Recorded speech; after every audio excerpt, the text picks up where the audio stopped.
So you're getting the vibe that we have critters on our mind. Our very own April Perdant joining us and talking to us about comfort critters. Tell me more. Yeah. So, 4th of July is coming up, and especially that 4th of July weekend, there's a Yes. lot of fireworks. People love using fireworks. They love throwing fireworks or fireworks shows. It's a celebration. Exactly. But with that, a lot of animals, especially our pets, they get scared. And so those noises frighten them. Although they don't know what's going on, like I mentioned, they also get scared. And so something that Pets for People is doing is they're actually doing a new thing where it's called Comfort Care. And so they're asking volunteers from East Texas to come. Excuse me. They're asking volunteers from East Texas to come and just spend a couple hours with them.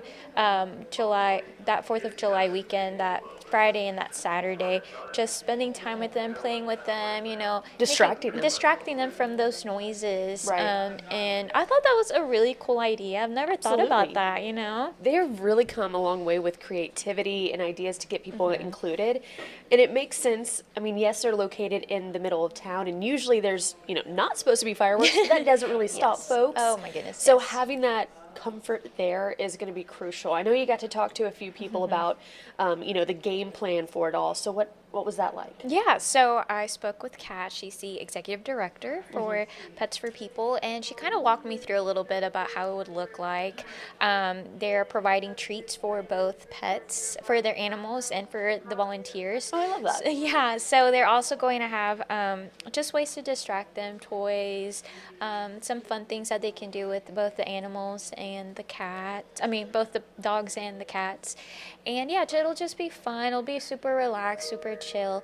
And a great thing is that, if people don't want to go see fireworks, they can spend time with the dogs and the cats. Yeah. Those pet lovers can go and just spend some time with them, because you're also giving back to those animals during Absolutely. this time where it might be kind of chaotic with all the noises, all the fireworks. And not happening. everybody likes that either. Exactly. So it'll be a what's that word called? Kind of equal on both sides. For Yes. Them. Yes. Symbiotic.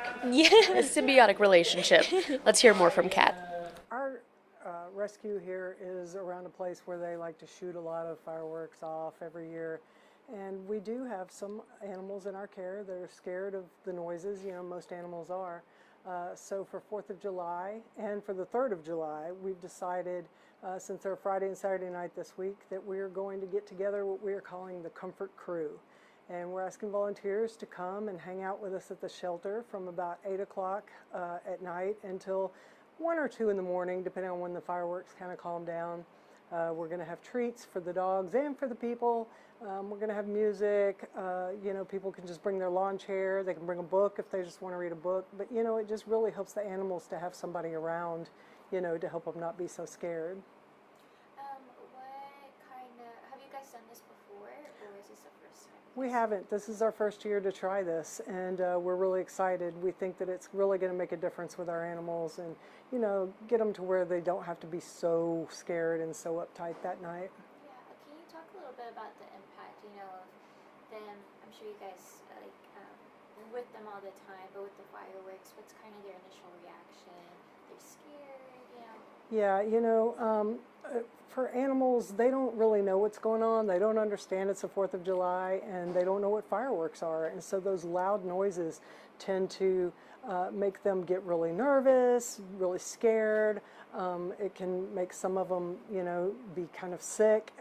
It's one of those things where we just want to make them as comfortable as possible and show them that they don't have to be scared by, kind of just making them think about other stuff. How many people would you kind of expect for people to come? We posted it yesterday, and we already have about 7 people signed up, so that's good. We still have a few weeks to go, so, the more the merrier. If we could have one person for each dog and each cat, that would be great, but, we know that's not going to happen. But we're really hoping to get a really good, big bunch of people out here to just kind of have fun with us and, show these animals that they don't have to be scared. How many animals do you guys currently have? Like an estimate? Yeah, right now we currently have around 180 animals. Dogs Dogs and cats, yeah. And, you know, cats can be scared of fireworks too. So, you know, it'd be nice to be able to have a person or two. If you're a cat lover, you can sit in the cattery with the cats, you know, and kind of comfort them. But definitely, you know, the dogs are going to be the ones that are the most scared. They're kind of out in the kennels outside, so it's a little bit louder out there for them. And when volunteers do come, would they be inside or outside with the dogs? They'll be inside with the dogs. Yeah, we'll make sure everybody's inside so that, you know, they're not outside in the weather, or, you know, it'll be quieter inside, you know, less noise from the fireworks. You mentioned some things that volunteers would be able to do with the animals. Can you talk a little bit more on that? Yeah, we're planning on having some enrichment items for the dogs to have that the volunteers can do with the dogs. We stuff Kongs with yogurt, peanut butter, berries.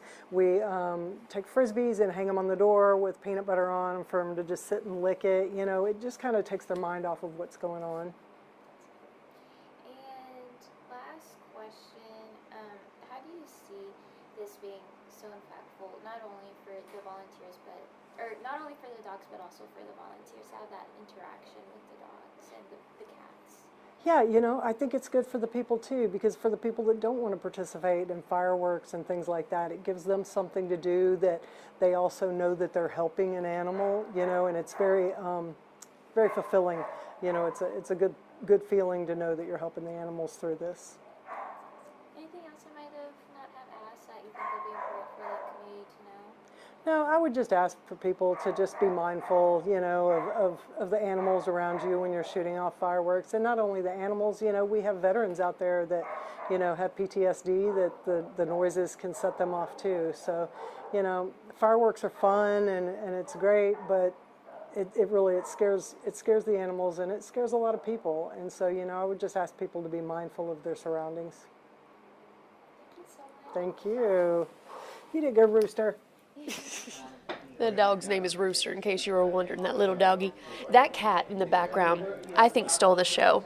I was talking to April, and she's like, I should have put some video over this. I said, no, you're going to miss out on those superstars. Rooster, the little doggy. And then, of course, that cat in the background playing with that boa and just being a little sassy guy. It just shows how comfortable those animals are to be themselves. You know, that's a good environment for them. But of course, they're all ready to adopt. And I was talking to April because this is something I'm truly considering. I know my little household, you know, we're in an area where we can't pop off fireworks. And, you know, if this helps us kind of help someone else, these little critters, stay comfortable and confident and, you know, not alarmed by what's going on in the celebrations around them, why not?